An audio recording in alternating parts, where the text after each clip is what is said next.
حفظ القرآن۔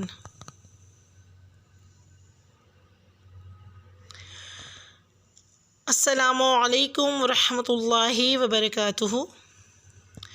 رب اشرح لی صدری ویسر لی امری واحلل عقدۃ من لسانی یفقہوا قولی رب زدنی علما رب یسر ولا تعسر وتمم بالخیر۔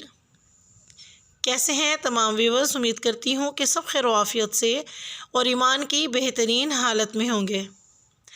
جیسا کہ آپ کو پہلا سبق حفظ کی دعائیں بھیجا گیا تھا اور آپ کو یہ بھی بتایا گیا تھا کہ جب بھی آپ سبق یاد کریں گے، حفظ کا جو سبق آپ کو بھیجا جائے اس سے پہلے آپ نے 3 دفعہ حفظ کی دعائیں دہرا لینی ہے تاکہ قرآن پاک یاد کرنے میں آپ کو آسانی ہو۔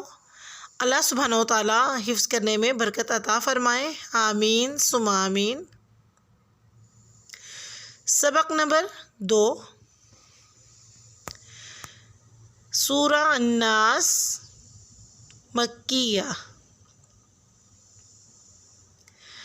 اعوذ باللہ من الشیطان الرجیم۔ سورۃ الناس مکیہ۔ بسم اللہ الرحمن الرحیم۔ قل اعوذ برب الناس۔ قل اعوذ برب الناس۔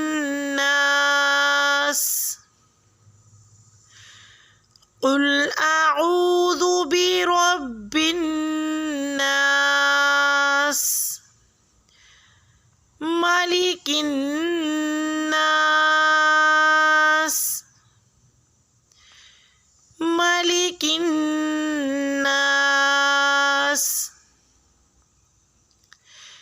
ملک الناس، الہ الناس،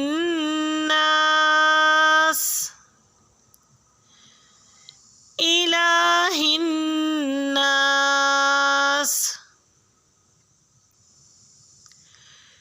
الہ الناس۔ آیات کی وضاحت، جو سبق آپ کو بھیجا جائے گا اس کی ہر آیت کی وضاحت کی جائے گی تاکہ آپ کی تلفظ کی ادائیگی جو ہے وہ اور زیادہ اچھی ہو جائے اور جو قرآن پاک آپ حفظ کریں اس میں اور زیادہ بہتری ہو اور آپ خوبصورتی کے ساتھ تلاوت کر سکیں۔ آیت نمبر 1، قل، قاف جو ہے یہ اس کو موٹا یعنی کہ پر پڑھا جائے گا، یہ ہیوی لیٹر ہے۔ اعوذ میں عین کا مخرج اچھے سے ادا کرتے ہوئے ذال کو آپ نے سافٹ پڑھنا ہے۔ اعوذ، زو کی آواز نہیں کرنی۔ برب الناس میں جو را پہ زبر ہے تو اس کو ہم نے پر یعنی کہ موٹا پڑھنا ہے۔ بالناس، الناس میں جو نون ہے وہ مشدد ہے، وہاں پہ غنہ کریں گے یعنی کہ 1 الف کے برابر ہم نے وہاں پہ سٹاپ کرنا ہے۔ آیا نمبر 2، ملک الناس، اس میں لام کے نیچے زیر ہے، لام کو باریک پڑھا جائے گا اور الناس کا نون مشدد ہے، یہاں پہ بھی غنہ کیا جائے گا یعنی کہ آواز کو ناک میں ٹھہرایا جائے گا۔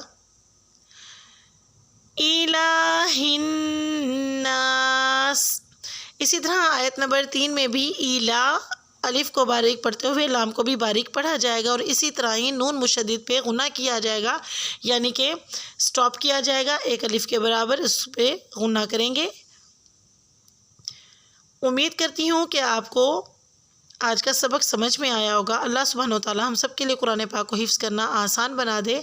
اللہ سبحانہ و تعالیٰ ہم سب کو ہمارے والدین کے لیے صدقہ جاریہ بنائے۔ بارک اللہ فی علمک و عملک۔ السلام علیکم ورحمۃ اللہ وبرکاتہ۔